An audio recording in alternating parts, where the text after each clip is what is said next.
27 जुलाई 2014, 27 जुलाई 2014, कानपुर शहर, उत्तर प्रदेश का industrial town जिसे कहा जाता है या फिर मैनचेस्टर भी कहा जाता है इंडिया का।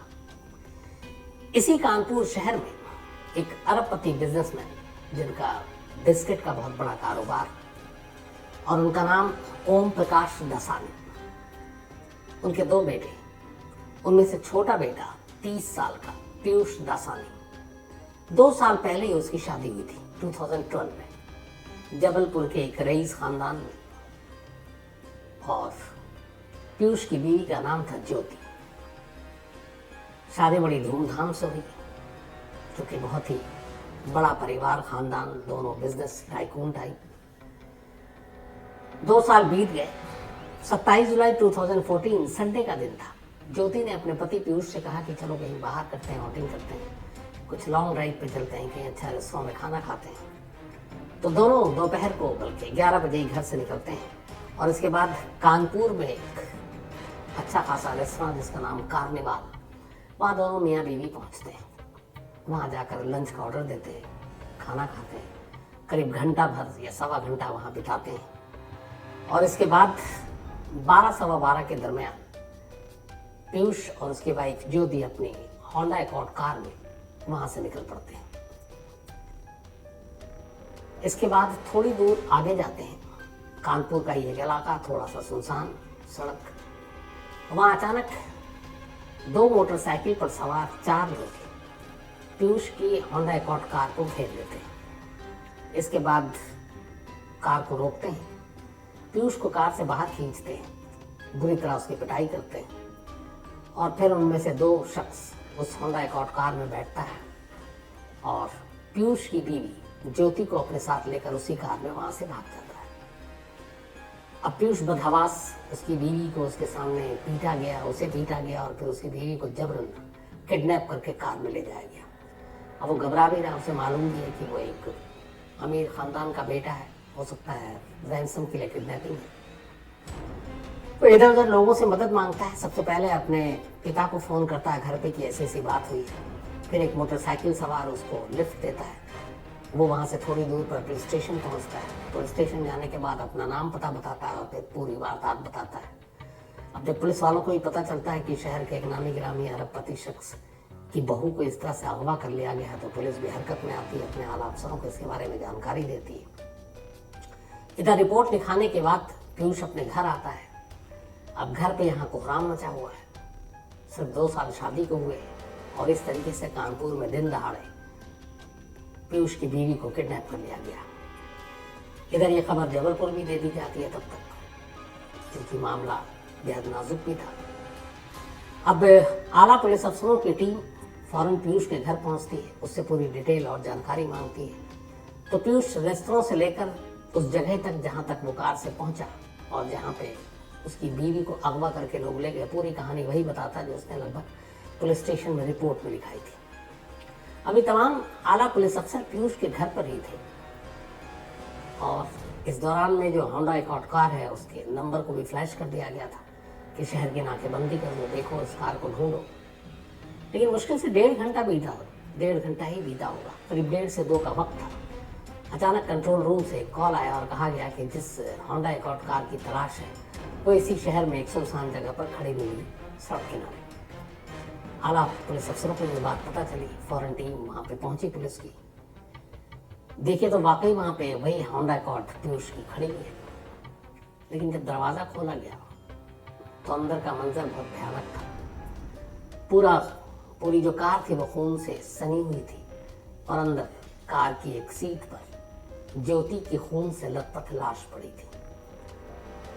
उस खून को देखकर और कार को देखकर यह अंदाजा हो रहा था कि इस कत्ल को हुए ज्यादा देर नहीं लगा है, क्योंकि खून ने अभी जमना शुरू नहीं किया था।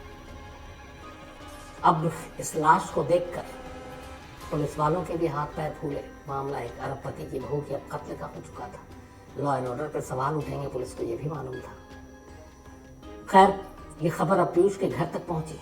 जब ये खबर पहुंची कि ज्योति की लाश मिली है कार से, घर पर मातम पसर गया। बदहवास रोते पीटते अब ये लोग पुलिस स्टेशन पहुंचते। लाश को अस्पताल भेज दिया गया था।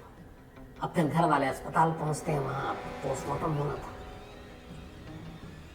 अब सवाल ये था कि आखिर संडे के दिन 27 जुलाई घर से निकलने के दौरान अगले 2-2.5 घंटे में ये सब कुछ हुआ, तो वो कौन लोग थे?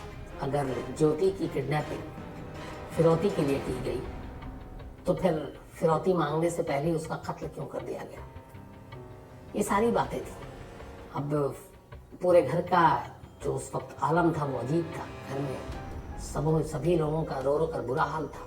पीयूष की अलग हालत खराब थी, बेतहाशा रो रहा था, लेकिन पुलिस का अपना काम था जांच करना। इसी दौरान में अब सारी चीजें हुई। उसके बाद घर वाले अब हॉस्पिटल पहुंच गए, क्योंकि पोस्टमार्टम होना है। अब तमाम लोग हॉस्पिटल पहुंचे। एक पुलिस अफसर ने बड़े ध्यान से वहां पर पीयूष को देखा, और इत्तेफाक से 2-2.5 घंटे पहले वो पीयूष को घर पे भी देख चुका था। जब आला पुलिस अफसर पहुंचे पीयूष का बयान दर्ज करने के लिए बाकी लोगों के साथ, घर वालों का, तो वो भी नहीं था। अब अगले 1-1.5-2 घंटे के अंदर वो पीयूष को दोबारा देख रहा था। इस बार घर के अंदर नहीं, बल्कि अस्पताल में, जहां मोर्चरी में ज्योति की लाश पड़ी थी और तमाम रिश्तेदार उस मुर्दा घर के बाहर थे और आला पुलिस अफसर भी थे। तो उस पुलिस अफसर ने, जिसने पीयूष को दोबारा देखा अगले 1.5-2 घंटे के अंदर, उसे बड़ी हैरानी हुई। उसने दिमाग पे जोर डाला, उसने लगा कि नहीं वो सही देख रहा है। हुआ यूं कि जब वो घर गया और पीयूष से पूछताछ हुई, तो पीयूष ने एक टी-शर्ट पहन रखी थी, जो अपनी बीवी के साथ वो लंच करने के लिए पहन कर गया था। और फिर उसी में उसने रिपोर्ट लिखाई, फिर उसी में घर पे आया, घर पे रो रहा है, पुलिस वालों को बयान दे रहा है। और अब ज्योति की लाश मिलने की खबर आई तो फिर वो अस्पताल पहुंचा है। लेकिन अस्पताल में पीयूष की टी-शर्ट बदली हुई थी, अब वो दूसरी कमीज पहने हुआ है।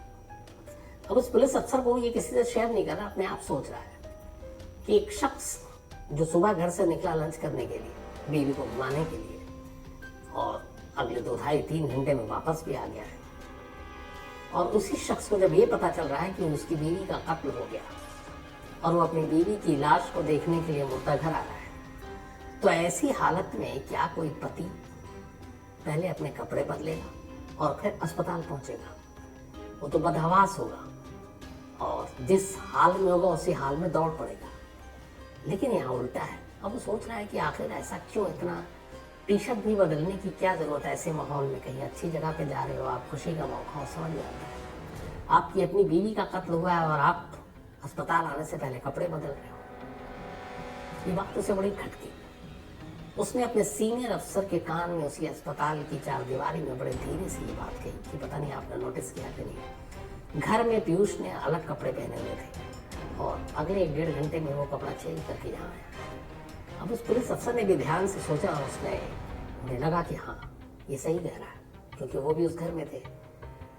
उन्हें लगा कि इतनी और ऐसे आलम में कपड़े बदलने का मतलब क्या हो सकता है। यहाँ से पुलिस के कान खड़े हुए। अब पीयूष जो वहां पे रो रहा है, पुलिस की नजरों में अब वो एक सस्पेक्ट, एक संदिग्ध, जो शक के घेरे में है। लेकिन सिर्फ एक टी-शर्ट के बलबूते पर शक करना तो लाजमी है, पुलिस का हर केस पे शक करती है, लेकिन उसे ही कातिल माने ये गलत था। उसके लिए फिर आपको सबूत चाहिए। लेकिन पहली चीज जिसने पुलिस की चीजों को देखने का नजरिया बदला, वो ये टी-शर्ट था।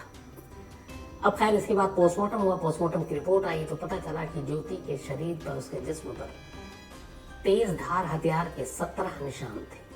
मतलब कातिलों ने इस तरीके से मारा था कि कहीं भी गुंजाइश न रह जाए कि वो बच जाए, तो बहुत ही बेरहमी से मारा था। अब पुलिस के लिए उलझन ये कि कातिलों ने इतनी बेरहमी से मारा, किडनैप किया, लेकिन न रैंसम कॉल, न फिरौती के पैसे, तो क्या ज्योति से जाती दुश्मनी थी?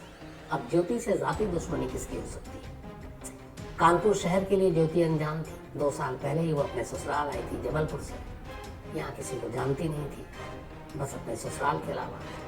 और जहाँ भी जाती थी तो फैमिली मेंबर होते, सास ससुर बाकी लोग उनके साथ जाती, तो ऐसी किसी से दुश्मनी नहीं। अब पुलिस ने अपनी तफ्तीश शुरू की। अब पुलिस के पास ले देकर 2 चीजें शुरुआत में थी, उस टी-शर्ट को हटाकर। एक, पीयूष का बयान कि संडे की वो सुबह करीब 11 साढ़े 11 के दरमियान कार्निवाल रेस्टोरेंट गया था अपनी बीवी के साथ, ज्योति को लेकर मतलब। तो पुलिस ने सबसे पहले कार्निवाल में जाकर पूछताछ की कि पीयूष का बयान सच है कि नहीं।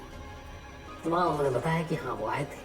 अब पुलिस को लगा कि चलो सीसीटीवी कैमरा भी देखते हैं। उन्होंने रेस्तरां का सीसीटीवी कैमरा निकाला और देखना शुरू किया। उसमें जो पीयूष का बयान था बिल्कुल सच था। वो रेस्तरां में दाखिल होता है, एक टेबल शायद पहले से बुक किया हुआ था, वहाँ दोनों हस्बैंड वाइफ बैठते हैं। लेकिन इसके बाद ये जो तस्वीरें थी वो थोड़ी सी अटपटी थी। पुलिस को लगा कि ये क्या है, एक हस्बैंड वाइफ संडे को एंजॉय करने के लिए बाहर निकले हैं घर से, खाना खा रहे हैं, लेकिन उस टेबल पर बैठने के बाद से खाना खाने तक पीयूष और ज्योति ने एक दूसरे से एक बार भी बात नहीं की। दोनों अपना खाना खा रहे हैं, जब वेटर आए तो कुछ बात कर रहे हैं, एक दूसरे से बात नहीं कर रहे। हालांकि इस दौरान लगातार ज्यादातर खाना खाते वक्त पीयूष किसी से मोबाइल पर बात कर रहा है। तो पत्नी को घुमाने लाया है, दोनों रेस्तरां में है, लेकिन एक दूसरे से बात ही नहीं कर रहे हैं। अब पुलिस को लगा कि 2 साल पहले तो शादी हुई है, ये लोग आउटिंग के लिए निकले हैं, लेकिन ये कैसी आउटिंग है जहाँ पर ये खाना तो खा रहे हैं पर एक दूसरे की तरफ देख भी नहीं रहे, बात भी नहीं कर रहे। इसका मतलब है कि कुछ गड़बड़ है। अब ये पहली चीज थी पुलिस के लिए अजीब। दूसरी, पुलिस ने उस जगह के वो देखा जहाँ पर पीयूष के बयान के हिसाब से 2 मोटरसाइकिल पर 4 लड़कों ने कार को रोकी। वहाँ पे भी बड़ी अजीब सी चीजें थी कि ट्रैफिक आ जा रहा था, तो वहाँ पे कोई चश्मदीद तब तक सामने नहीं आया। दूसरा, पीयूष का बयान था कि उसे उन्होंने मारा पीटा और धक्का देकर कार से फिर बाहर निकाला और कार से उसको बाहर करने के बाद उसकी बीवी को लेकर चले गए। लेकिन पीयूष के पूरे जिस्म पर चोट का एक भी निशान नहीं था, कहीं भी नहीं। न उसके कपड़े पे ऐसा कोई दाग था जिससे लगे कि वो सड़क पर गिरा हो। अब ये सारी चीजें और टी शर्ट का बदलना मुर्दा घर में जाने से पहले पुलिस के लिए बड़ी एक अजीब सी चीज हो रही थी। अब शक का शिकंजा कसता जा रहा था पीयूष की तरफ, लेकिन सबूत नहीं था, ये सारी चीजें थी सिर्फ। अब इसके बाद पुलिस ने कहा कि चलो कॉल डिटेल्स खंगालते हैं। पीयूष के कॉल डिटेल को निकाला गया। जब पीयूष के कॉल डिटेल को निकाला गया तो उसके नंबर में से और कोई ऐसी अजीब चीज मिली नहीं। एक नंबर मिला, और वो नंबर इसलिए थोड़ा सा पुलिस के लिए अजीब हुआ कि शायद उसके मोबाइल के कॉल डिटेल में जितने भी नंबर थे 500-600, उनमें से इकलौता नंबर था जिस पे पीयूष सबसे ज्यादा और सबसे देर तक बातें किया करता था, और वो भी पिछले 2-3 सालों से। अब ऐसा कौन हो सकता है जिसको पीयूष सबसे ज्यादा बात करे? तो जब उस नंबर को ट्रेस किया गया, उसके डिटेल निकाले गए, तो पता चला वो कानपुर की एक लड़की का नंबर है। उसका नाम है मनीषा। मनीषा वहाँ की एक पान मसाला बड़ी कंपनी, उनकी बेटी, और वो भी बड़ी करोड़पति अरबपति। अब सवाल ये था कि 2 साल पहले शादी हुई, और शादी के बाद से सबसे ज्यादा बातें, वो भी देर 3-3, 4-4 बजे तक रात सुबह, और फिर चैट्स, व्हाट्सएप। ये सारी चीजों ने कहीं ना कहीं पुलिस को एक क्लू दिया कि इस केस को सुलझाने के लिए मनीषा से भी पूछताछ करनी जरूरी है कि आखिर इन दोनों का चक्कर क्या है। अब पुलिस के पास डिटेल था, उधर मनीषा के भी कॉल डिटेल को पुलिस ने ट्रेस किया और उसको भी चुपचाप खंगाला, तो उससे भी वही सारी बातें और चैट्स, ये सारी चीजें सामने आई। अब लेकिन ये दोनों घराना बहुत बड़ा, पीयूष का भी और मनीषा का भी। पुख्ता सबूत के बिना आप हाथ नहीं डाल सकते। उधर जबलपुर में ज्योति के जो माँ बाप, उनका भी घराना बड़ा।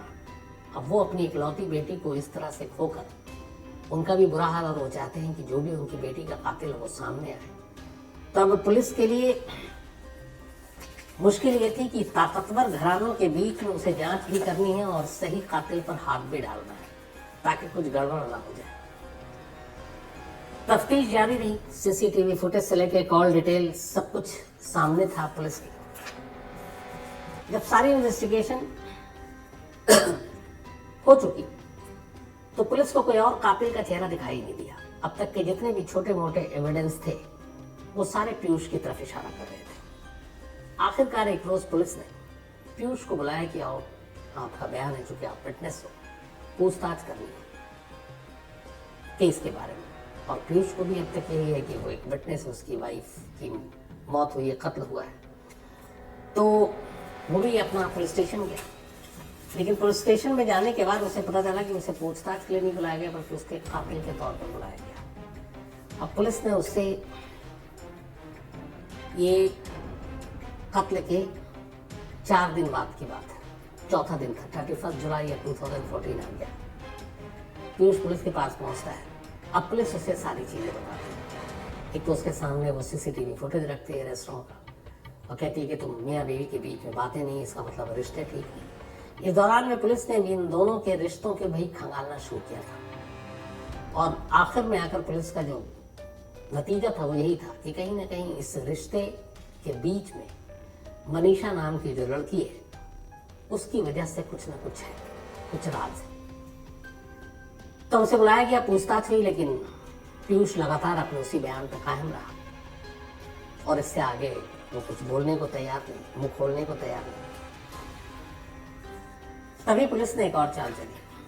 उन्होंने मनीषा को भी बुला लिया कि आपका दोस्त है, आप इस केस पे कुछ रोशनी डाल सकते हैं, पुलिस की मदद कर सकते हैं, ज्योति के कातिल तक पहुंचने में आप भी आ जाएंगे। अब मनीषा भी पुलिस स्टेशन में और पीयूष भी पुलिस स्टेशन में। अब दोनों से पूछताछ हो रही अलग अलग, फिर दोनों को एक साथ कर दिया गया। अब इसके बाद पुलिस ने उन दोनों के सारे कॉल डिटेल्स, चैट्स, सारी चीजें उनके सामने रखी और कहा कि ये सच है। अब या तो आप सच बोलो या फिर हमें दूसरा तरीका अपनाना पड़ेगा। अब जब उनके रिश्ते का राज इस तरीके से आम हुआ, उन्हें लगा कि सारे कॉल डिटेल्स, जो कब कब बातें हुई, कितनी देर बातें हुई, तो फिर उनके पास कोई चारा नहीं था। इसके बाद पीयूष टूट गया और उसने पूरी सच्चाई बताई। इस जुर्म के पीछे की सच्चाई भी वही थी जो सैकड़ों, हजारों में से लाखों केसेस में हुई। पीयूष की शादी बेशक ज्योति से हुई, घर वालों ने कराई। घर वाले अरबपति लोग, पीयूष को लगा माँ बाप की मर्जी के खिलाफ जाएगा तो पता नहीं बेदखल न कर दे, लेकिन वो प्यार करता था मनीषा से और शादी भी करना चाहता था, लेकिन मजबूरी थी। घर वालों ने रिश्ता ज्योति के साथ तय कर दिया, जो जबलपुर की रहने वाली थी, और पीयूष ने बड़ी खामोशी से ये रिश्ता मंजूर कर लिया और फिर शादी कर ली। शादी तो कर ली, लेकिन उसने कभी ज्योति को अपनी बीवी का दर्जा नहीं दिया। पहले ही दिन से वो बेशक एक मियाँ बीवी के तौर पर रहते, फंक्शन में जाते, घर में रहते, एक ही कमरे में सोते, लेकिन कभी उसने दर्जा नहीं दिया।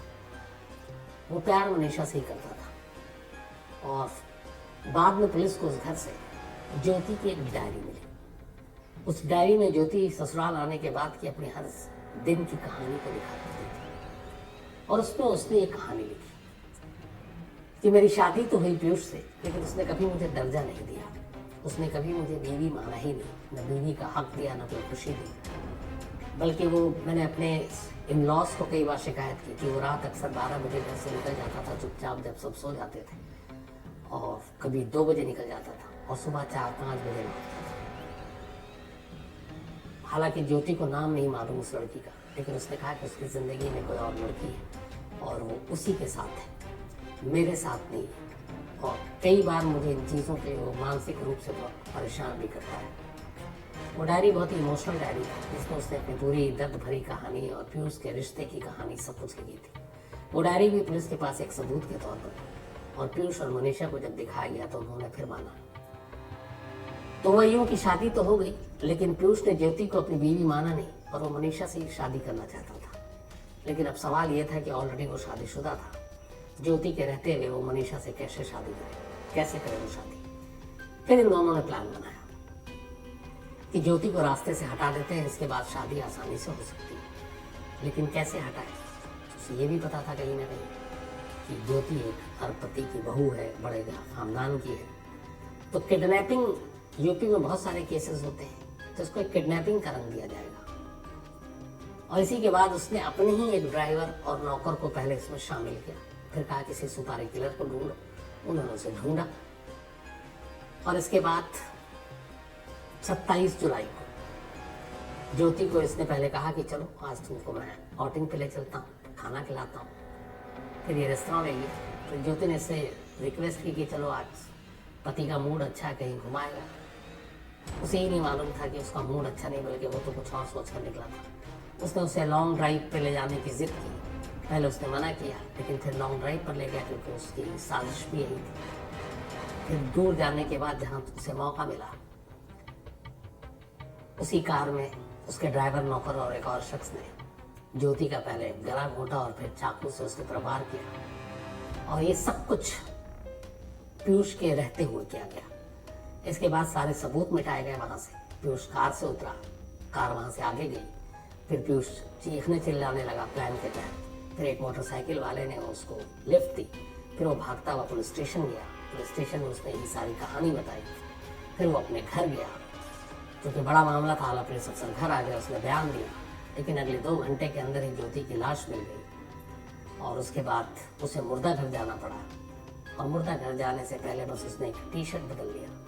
और ऐसे माहौल में, ऐसे सिचुएशन में कपड़ा बदलना एक अनुभवी पुलिस अफसर को खटक गया और वो शक के घेरे में आ गया। और उसके बाद तमाम जांच हुई तो फिर वो पकड़ा गया। इन तमाम लोगों को गिरफ्तार किया गया। इसके बाद अदालत में पेश किया गया, जेल में, लगातार जेल में। 2020 में लास्ट इसमें अपडेट था कि पीयूष को 15 दिन की पेरोल पे छोड़ा गया था, क्योंकि उसकी माँ की तबीयत खराब थी। हालांकि लोअर कोर्ट ने उसको रेगुलर बेल जमानत देने से मना कर दिया। हाँ, मनीषा को जमानत मिल गई, वो जमानत पर बाहर है, लेकिन पेरोल के बाद फिर से पीयूष जेल में है। और इस मुकदमे का भी फैसला निचली अदालत से ही नहीं आया। इसको लेकर कानपुर में एक वक्त में काफी हंगामा हुआ, जस्टिस फॉर ज्योति के लिए मुहिम चलाई गई। तो अच्छी बात यह है कि ज्योति के जितने गुनहगार हैं वो इस वक्त जेल में है। मैं भी पागल, तू भी पागल, पागल ये सारा संसार है। दौलत, शोहरत सब कुछ झूठी, सच्चा सिर्फ महाकाल का दरबार है।